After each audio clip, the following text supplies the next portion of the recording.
Assalamualaikum warahmatullahi wabarakatuh. Perkenalkan, saya Eli Susilawati dari SMP IT Baitul Mutakin yang saat ini merupakan peserta pelatihan coding dan kecerdasan artifisial. Pada pembelajaran modul kedua ini, terkhusus di lembar kerja pelatihan 2.5 ini, yaitu mengaplikasikan sebagai peserta pelatihan. Tugasnya itu ialah memproduksi dan mendiseminasi konten digital yang diintegrasikan dengan berpikir komputasional. Adapun tujuan dari pengerjaan lembar kerja 2.5 ini ialah peserta pelatihan dapat memadukan literasi digital serta menciptakan konten digital yang efisien dan sesuai dengan sasaran audiens, dan mendiseminasikan, merefleksikan konten digital secara kritis dan kolaboratif. Tugas di lembar kerja ini ialah berkaitan dengan pengelolaan data yang penyelesaiannya itu dengan menerapkan berpikir komputasional.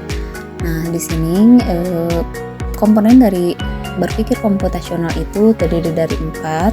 Yang pertama itu adalah dekomposisi, kedua adalah pengenalan pola, ketiga abstraksi, dan yang terakhir adalah algoritma. Seperti yang tertera di layar, saya memiliki contoh data di mana data ini terdiri dari 4 aktivitas dan 1 aktivitas pengembangan. Nah, untuk aktivitas yang pertama itu berkaitan dengan komponen dekomposisi dalam berpikir komputasional, di mana aktivitas pertama ini ialah mengidentifikasi data yang diperlukan. Tujuannya adalah untuk memecahkan masalah yang kompleks menjadi bagian yang lebih kecil agar mudah diselesaikan. Setelah melakukan pemeriksaan dari aktivitas 1 ini, data yang perlu dipertimbangkan ialah pemilihan rute. Dalam pemilihan rute ialah jarak tempuh, waktu, kondisi jalan, jenis jalan, serta cuaca. Masuk ke aktivitas yang kedua, yaitu pembersihan dan validasi data, di mana aktivitas kedua ini merupakan pengenalan pola dalam komponen berpikir komputasional. Tujuan dari aktivitas 2 ini ialah mengelompokkan data dan pembersihan data.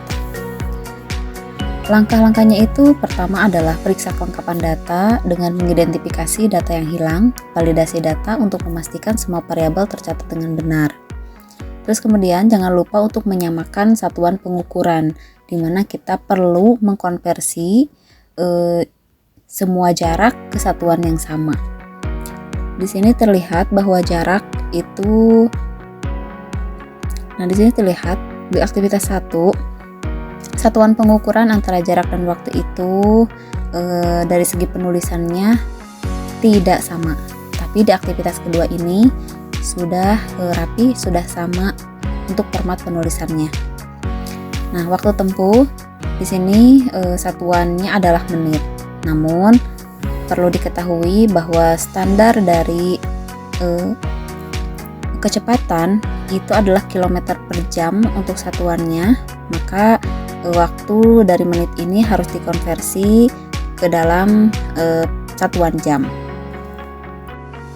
Untuk mengkonversi satuan waktu dari menit ke jam, siapkan dulu kolom yang kosong, kemudian tulis konversi waktu dan ketikkan sama dengan, kemudian pilih sel yang akan dikonversi satuan waktunya, kemudian dibagi 60 maka menghasilkan 0,7. Tarik ke bawah untuk menentukan konversi waktu lainnya. Untuk mengukur kecepatan itu adalah perbandingan antara jarak dengan waktu. Rumusnya sama dengan pilih jarak terus kemudian waktu, maka menghasilkan 21,9 jika dibulatkan. Kemudian tarik garis ke bawah untuk menentukan kecepatan lainnya dari tiap sel. Berikutnya, penentuan kecepatan valid bisa mengacu pada batas kewajaran berdasarkan pertimbangan jenis jalannya, kondisi lalu lintas. Nah, sebagai contoh, jika jalan raya dengan kondisi lalu lintasnya tinggi, maka rata-rata kecepatan wajarnya itu misalkan berada di interval kurang lebih 20 sampai 35 km per jam. Maka nilai di luar rentang tersebut dianggap tidak valid. Nah, untuk yang PCL pertama ini rentangnya itu berada di 21,9 km per jam, maka kecepatan ini ialah valid. Harus melakukan deteksi dan penanganan outlier dengan cara mengidentifikasi nilai yang tidak masuk akal, seperti waktu tempuh terlalu cepat atau terlalu lambat. Dalam aktivitas ketiga masih di komponen pengenalan pola, yaitu klasifikasi dan pengelompokan.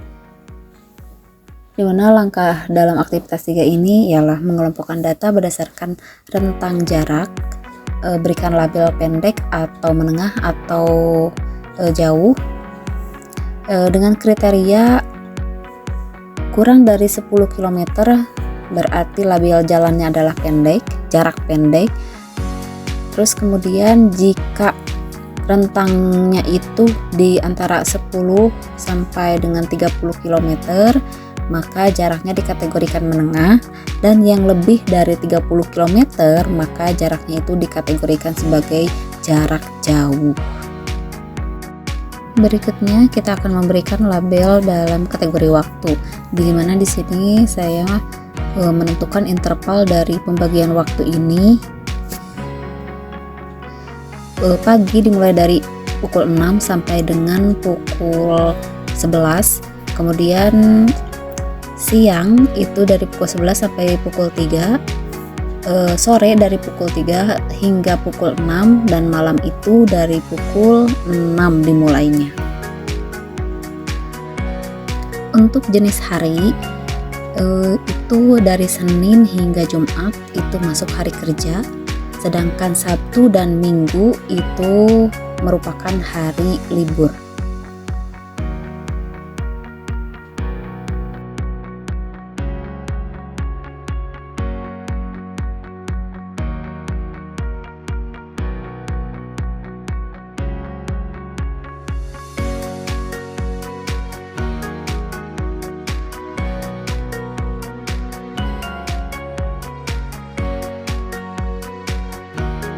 Selanjutnya ke perhitungan waktu ideal. Waktu ideal dihitung berdasarkan kategori jarak, jenis jalan, dan kondisi lalu lintas.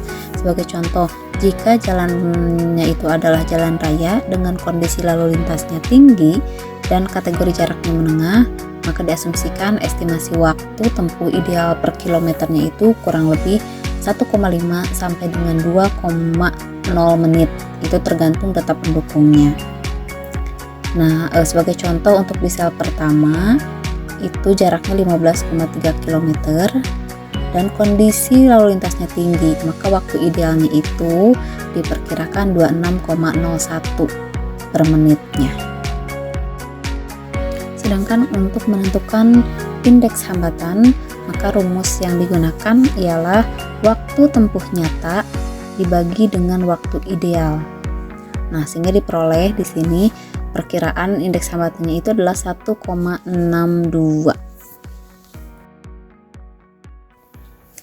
Berikutnya adalah aktivitas 4, di mana aktivitas 4 ini masuk dalam komponen abstraksi dalam berpikir komputasional, yaitu menyederhanakan informasi yang berfokus pada data penting dan mengabaikan data yang tidak relevan dalam pengelolaan data. Di aktivitas keempat ini kita melakukan perhitungan statistik dasar seperti waktu tempuh rata-rata per kilometer, kecepatan rata-rata berdasarkan kategori jalan, dan distribusi waktu tempuh. Dan selanjutnya adalah mengidentifikasi faktor-faktor yang mempengaruhi waktu tempuh serta korelasi antara waktu keberangkatan dengan waktu perjalanan, pengaruh hari dalam seminggu terhadap waktu tempuh, serta dampak kondisi lalu lintas pada kecepatan rata-rata. Mungkin itu yang bisa saya jelaskan terkait dengan lembar kerja pelatihan di modul 2 ini. Semoga bermanfaat. Wassalamualaikum warahmatullahi wabarakatuh.